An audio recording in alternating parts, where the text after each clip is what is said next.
L'Europe affiche sa solidarité avec les autorités et les populations du Nord Kivu, au point de dépêcher plusieurs de ses plus hauts diplomates, basés en RDC, à Beni, capitale de facto de la province depuis que Goma est tombé aux mains du M23.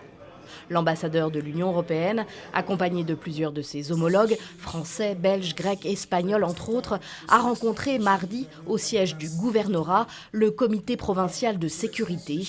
Le général-major Somo, gouverneur du Nord Kivu, a fait un point sur la situation dans la province. On a pu échanger sur des questions d'urgence, des questions d'aujourd'hui, comment donner réponse à la question humanitaire, à la question de la sécurité, à la question des infrastructures, pour pouvoir aider à la population de Nord Kivu, aux autorités de Nord Kivu dans une situation difficile. Une autre rencontre avec les acteurs communautaires de la région a suivi. L'occasion pour l'Union européenne d'annoncer le lancement d'un projet pour renforcer la paix et la cohésion sociale au Nord Kivu.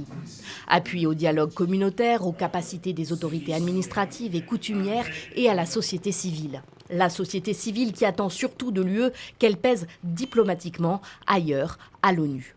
Tout ce que nous voulons, je veux vraiment marteler que cette délégation qui est arrivée à Beni puisse constituer réellement un outil de plaidoyer, surtout en matérialisant la résolution 2073 qui est à court. Nous avons besoin que réellement les choses changent et Beni n'a que rien d'autre que besoin de la paix.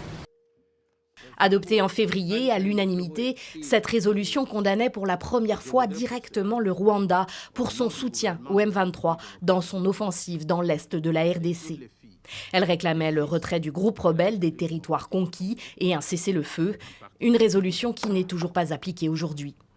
Alors que la situation sécuritaire reste précaire au Nord Kivu, le général-major Abdallah Nyembo a été nommé en mai commandant en chef des opérations militaires dans la province.